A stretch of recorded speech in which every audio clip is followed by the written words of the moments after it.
What's up, Yoon-Fam? Last but not least, we have the end of the competition today, which is the tournament between the fighters. Which is the best fighter? Which takes the cake? Which fighter can fight the other fighters and win and come out on top? The fighters that I'm talking about are Street Fighter, Tekken, Soul Calibur, Dead or Alive, and Mortal Kombat. Those are the five.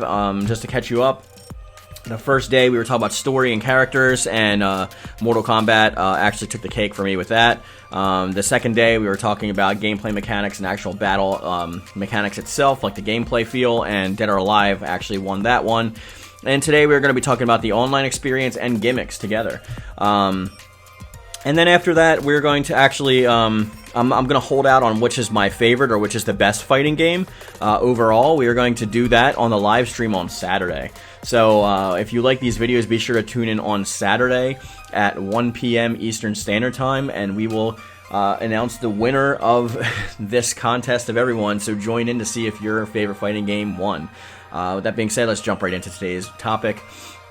That being gimmicks and online presence, or I guess like online capabilities.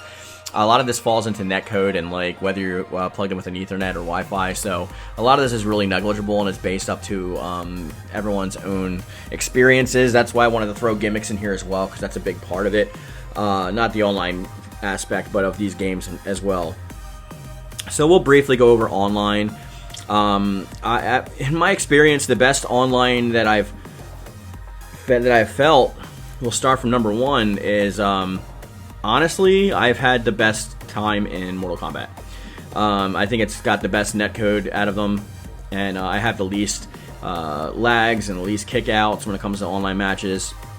Followed up shortly by Tekken, then followed up by Street Fighter, then followed up by Dead or Alive, and the worst and dead last is Soul Calibur. Soul Calibur's netcode is awful. There's been times where I've been kicked out of entire lobbies when playing with people. It just takes one person in an entire lobby to mess up the entire peer-to-peer system. I've had laggy matches where it looks like a slideshow. Tekken is just, Soul Calibur is just a mess when it comes to their netcode, so they definitely lose out on that. But now to get into the fun topic, which is the gimmicks of the games, and where I think everything wins out for there. When I mean gimmicks, I mean things that they add on top of the actual gameplay mechanics to try and entice like single-player people in, or to try and make the gameplay more fun and less samey feeling. That would be examples like Soul Calibur's character creator. Besides Soul Calibur's character creator, we also got stuff like the custom variations in Mortal Kombat, the extra costumes from Dead or Alive, and the extra costumes from Street Fighter, how you obtain them, all that kind of stuff. Obviously, out of all of these, I think that the character creator in Soul Calibur is number one off the bat, so let's just go there. There's a lot of gimmicks that games use to sell to other people, but I think that the character creation engine in Soul Calibur is probably the biggest draw for me of why like I would play that game over some of the other games. There's close seconds, like Tekken's got its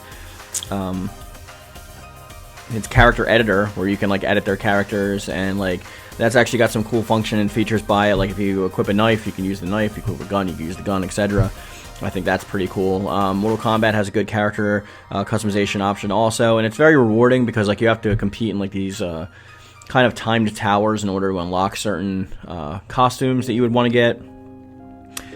Dead or Alive used to be really good in this aspect because you used to be able to unlock a lot of stuff in Dead or Alive, and now it just pretty much comes down to very basic stuff, and you have to buy a lot of stuff which is locked behind these like $70 or $80 or $100 packs. They reuse the same content from 5 that they are in 6. They even are reselling us the same characters. I accidentally bought my Shiranui twice.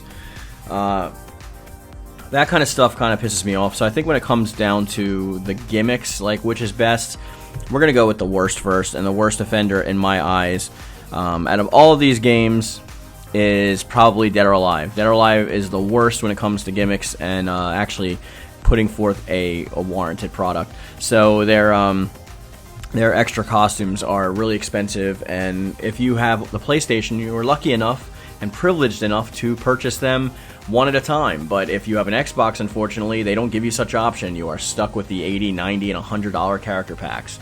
So good luck with that. That's probably why they're in the number 5 spot when it comes to gimmicks.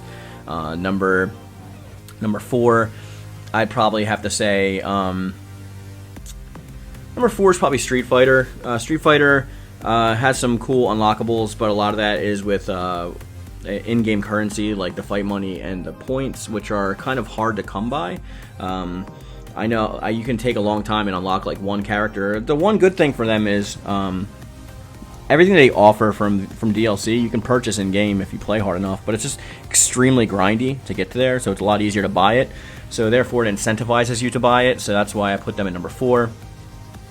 Number 3 is probably going to go to, let's see, Mortal Kombat or Tekken.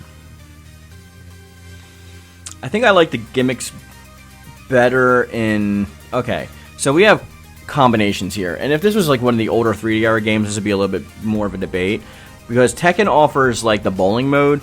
Granted though, that's like $15 and it's like extra, it's not included in the base game, so it's like hard to include Tekken Bowling as like one of its external like gimmicks. I'd have to say, if we're going by variation and character creation or character customization, I think Mortal Kombat does a little bit better of a job because it's more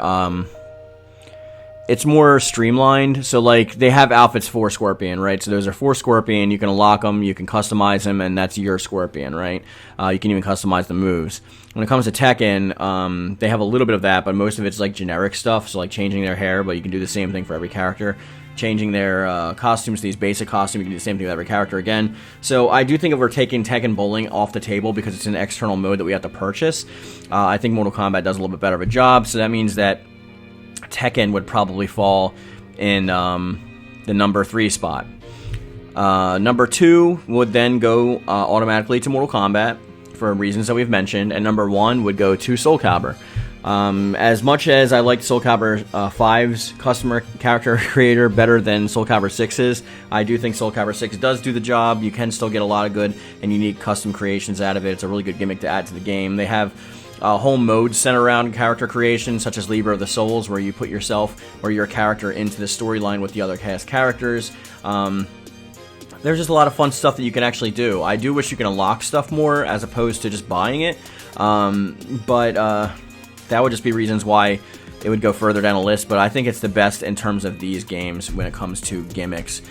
Speaking of gimmicks, if you're going to go into gimmicks like extra modes and stuff like that, then you would have to include Libra of Souls, which is a whole extra huge mode with a lot of lore behind it. Mortal Kombat has a similar thing with this, I guess, when you're going to towers. There are a lot of these games do give us a pretty good job of offline experiences, but I think when it comes to the gimmicks, I think Soul Calibur takes the cake. I'm not sure if you'd agree with me with that, but I may be missing something, but that's what I think. So we're actually just going to end today's video here. We're just going to surmise that the story, we had Mortal Kombat with story and characters edging out on top. With gameplay, we had Dead or Alive, and then with gimmicks, we had Soul Calibur. So out of these 3, which I think is the best all-round, well, you're going to have to tune in to live stream tomorrow on Saturday at 1 p.m. Eastern Standard Time to find out. And we will have a whole discussion with it with chat to see if we agree, to talk about why we do or don't, and I will be talking with chat about it, so be sure to be there. Join us on Discord for further conversation, and I hope you guys subscribe so you can catch more cool videos like this. And as I always say, guys, I love it. Thank you. And thank you.